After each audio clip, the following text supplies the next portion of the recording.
अनीता के जीवन में कभी सब कुछ था। खुशहाल परिवार, पिता का साया, बहनों की हंसी और ढेर सारे सपने। वह तीन बहनों में से सबसे बड़ी थी। उसका परिवार आर्थिक रूप से संपन्न था। खेत खलिहान, जमीन जायदाद की कोई कमी नहीं थी। लेकिन कमी थी एक बेटे की। फिर भी सुरेश जी ने कभी अपनी बेटियों को यह नहीं महसूस होने दिया कि उनका कोई भाई नहीं है। वो कहते थे, मेरे घर में तीन तीन रानियां हैं, मुझे किसी राजा की जरूरत नहीं है। अनीता पढ़ाई में अव्वल थी, जिले के टॉपर, स्कूल की शान, घर की रोशनी। जब वो पुरस्कार जीतकर आती थी, सुरेश जी अपनी शेरनी को मिठाइयों से, फूलों से और अपने प्यार से सरोवर कर देते। एक दिन तेरी शादी ऐसा करूंगा, पूरा गांव कहेगा सुरेश की बेटी है। कमाल की बात है, ये शब्द सुरेश जी बार बार दोहराते थे, पर किस्मत की आंखों में कुछ और ही लिखा था। अनीता की शादी की तैयारियां जोरों पर थी। हल्दी, मेहंदी की बातें, गहनों की चमक और संगीत की मधुर धुन हवाओं में तैर रही थी। उसी बीच एक शाम सुरेश जी ने अनीता से फोन पर कहा, मैं छुट्टी लेकर आ रहा हूँ, तेरी शादी के हर पल तेरे साथ रहूंगा बेटा। की आंखें चमक उठी। लेकिन उसी दिन कुछ घंटों बाद एक अनजान नंबर से फोन आया। सुरेश जी अब नहीं रहे। घर में कोहराम मच गया। माँ जमीन पर गिर पड़ी, बहनें सुन्न हो गई और अनीता, वह बेजान सी होकर चुपचाप खड़ी रह गई। पिता की मौत के दिन उसका रिजल्ट आया था। वह एक बार फिर से टॉपर बनी थी, लेकिन इस बार कोई मिठाई नहीं, कोई कंधे पर बिठाकर घुमाने वाला पिता नहीं था। सिर्फ एक खालीपन, एक भारी सन्नाटा। सुरेश जी की मृत्यु के कुछ ही दिन बाद, जब घर मातम में डूबा हुआ था, अनीता रात रात भर अपने आंसुओं से तकिया भिगोती थी, तब एक और जख्म उसके सामने आ खड़ा हुआ। पहले ही रिश्तेदारों का लालच। अनीता का कोई भाई नहीं था, घर में सिर्फ माँ, तीन बहनें थी। सुरेश जी की अकुल संपत्ति, खेत, जमीन जायदाद अब उसके नाम थी। लेकिन यह बात बड़े पापा और छोटे पापा को खटकने लगी थी। एक दिन बड़े पापा घर आए और बोले, देखो बहन जी, अब लड़की के हाथों में इतना सब कुछ ठीक नहीं है, कुछ न कुछ बंटवारा करना पड़ेगा। छोटे पापा ने यहाँ तक कह दिया, बेटियां हैं, कल को शादी करके चली जाएंगी, फिर ये सब कौन देखेगा। अच्छा होगा अगर आप लोग सब कुछ हमारे नाम कर दो, हम संभाल लेंगे। अनीता चौंक गई। जिन लोगों को चाचा कहती थी, जिनके घर त्योहार में मिठाई लेकर जाती थी, वही अब उसके पापा की मौत के बाद विरासत के गिद्ध बन चुके थे। जब माँ ने विरोध की तो उन लोगों ने परिवार में फूट डालनी शुरू कर दी। उन्होंने रिश्तेदारों को भड़काया, पंचायत में झूठी बातें फैलाई कि लड़कियों की बस की नहीं ये सब चलाना, और माँ पर मानसिक दबाव बनाया। अगर सुरेश का बेटा होता तो आज ऐसा दिन ना देखना पड़ता। यह बात बार बार सुनाई लेने लगी। सिर्फ एक महीने बाद अनीता के जीवन का दूसरा सहारा भी टूट गया। उसका मंगेतर, जो उसे समझता था, जो कहता था, तेरे आंसू में व्यर्थ नहीं जाने दूंगा, एक सुबह अचानक चला गया। बेटा अब वो नहीं रहा। उसकी माँ की रोती आवाज फोन की दूसरी ओर से आई। कोई बीमारी नहीं, कोई हादसा नहीं, बस अचानक मौत। और तब लोगों ने जहर घोलना शुरू किया। शायद लड़की का ही किसी से चक्कर रहा होगा। सगाई होते ही बाप मर गया, फिर मंगेतर भी चला गया। जरूर कुछ तो दोष है। ये लड़की तो मनहूस है। अनीता पर जब वो स्कूल जाती तो लोग देखते और कानाफूसी करते, यही तो है वो लड़की जिसके कारण उसका मंगेतर मर गया। पर अनीता को फर्क नहीं पड़ता। अगर मैं टूट गई तो माँ और बहनों का क्या होगा, ये सोचकर वह आगे बढ़ती रही। चरित्र पर उंगली उठाई गई। जिसके अपनी ही जिंदगी पर यकीन नहीं था, उसे दुनिया को सफाई देनी पड़ती थी। वह अनीता जो अपनी शादी का ख्वाब देख रही थी, अब एक पल में उसकी जिंदगी कहां से कहां चली गई। बस उसके अलावा इस चीज को कोई नहीं समझ पाता था। वह कितना दुख में है। इधर घर की आर्थिक स्थिति बिगड़ने लगी थी। जमीन बिक गई। कट रिश्तेदारों ने किनारा कस लिया। माँ टूट चुकी थी और बहनें डर के साये में जी रही थी। ऐसे में अनीता ने एक निर्णय लिया, अब रोना नहीं, अब लड़ना है।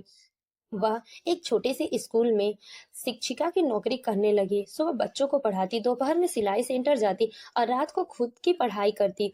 उसी कमरे में माँ और बहनों के साथ मोमबत्ती की रोशनी में पढ़ना, उसके लिए खाना बनाना, फिर रात को किताबों से लड़ना, यही उसकी दिनचर्या बन गई थी।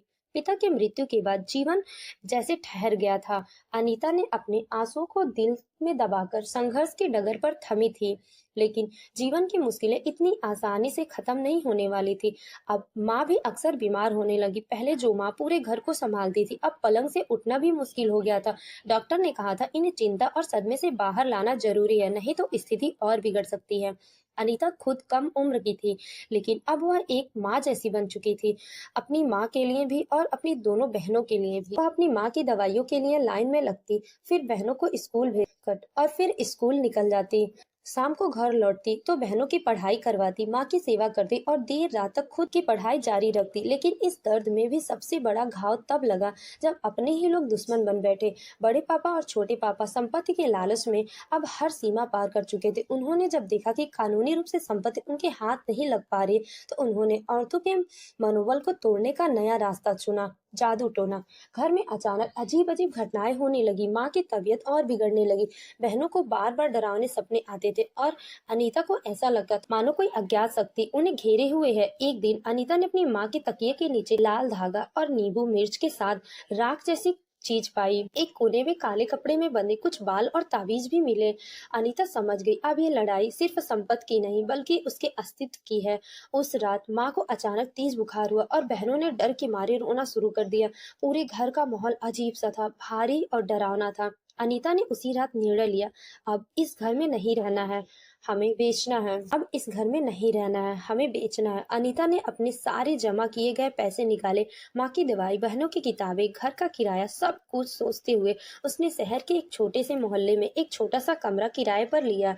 एक पुरानी सी बिल्डिंग की तीसरी मंजिल पर 2 कमरे और किचन का वो छोटा सा फ्लैट अब उनका नया संसार। वहां न आसपास कोई जान पहचान थी, न मदद करने वाला, लेकिन उस कमरे में डर नहीं था, साजिश नहीं थी और नफरत नहीं थी। नई जगह पर रहने का मतलब नए खर्चे, नया माहौल और नए संघर्ष। अनीता सुबह 5 बजे उठकर माँ की देखभाल करती, बहनों का टिफिन बनाती, फिर उन्हें स्कूल भेजकर ट्यूशन पढ़ाने जाती। अब दिन में सिलाई सेंटर का काम करती और रात को किताबों में सिर गड़ाकर अपनी पढ़ाई करती। एक दिन छोटी बहन बुखार से तप रही थी और अनीता के पास दवा के पैसे नहीं थे।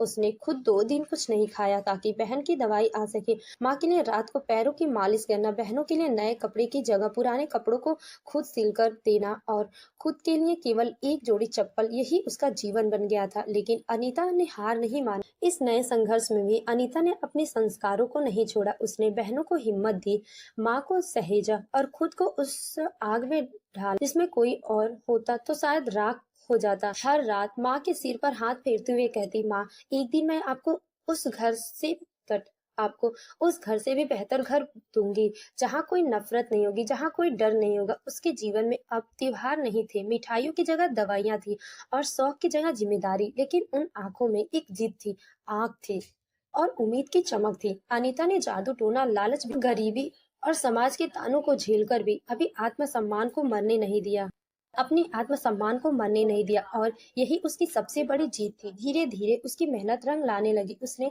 बीएड किया, फिर प्रतियोगी परीक्षाएं दी, कई बार असफल रही, कई बार असफल हुई, लेकिन रुकी नहीं। आखिरकार एक दिन वो प्रसिद्ध सरकारी विद्यालय में मुख्य अध्यापिका बन गई। उसका नाम अखबारों में छपा। अब वही लोग जो उसे ताने देते थे उसकी सफलता पर तालियां बजा रहे थे। तब अनीता के आगे उसके संघर्ष की कहानी नाचने लगी। एक दिन वो भी था जब सिलाई की मशीन खराब हुई थी। अनीता ने पुराने कपड़े से धागा निकालकर सिलाई की थी। अब बहन की स्कूल फीस भरने का वक्त आया तो उसने अपना स्कूटर बेच दिया। अब माँ की दवाइयों के पैसे नहीं थे तो उसने 2 दिन भूखे रहकर पैसे जोड़े और जब उसे पहली सैलरी मिली तो उसने सबसे पहले मंदिर में जाकर दीपक जलाया और बुदबुदाई, पापा, मैंने हार नहीं मानी। अनीता की कहानी कोई कल्पना नहीं, वो हकीकत है। एक ऐसी लड़की जिसने एक महीने में पिता और जीवन साथी दोनों खो दिया, लेकिन खुद को नहीं खोने दिया। उस पर इल्जाम लगे, ताने मिले, रिश्तेदारों ने साथ छोड़ा, लेकिन वह डटी रही। आज वह न सिर्फ अपने परिवार की बल्कि अपने गांव की बेटियों के लिए प्रेरणा बन चुकी थी। अगर पिता के दिए संस्कार और खुद पर विश्वास साथ हो तो किस्मत चाहे कितना भी क्रूर हो, इंसान जीत ही जाता है। अनीता टूटकर भी जुड़ी रही, बिखर कर भी बनी। उसकी कहानी हर उस लड़की को समर्पित है जो संघर्ष में भी मुस्कुराना सीख रही है। दोस्तों, जब बच्चों के ऊपर पिता का साया नहीं होता है तो कोई अपना नहीं होता है, कोई रिश्तेदार, कोई सगे संबंधी अपना नहीं होता, कुछ दिखावा होता है। तो दोस्तों, आपको हमारी कहानी कैसी लगी कमेंट करके अपनी राय जरूर बताएं। कहानी अच्छी लगी हो तो वीडियो को लाइक करें और हमारे चैनल को सब्सक्राइब करना ना भूलें। धन्यवाद।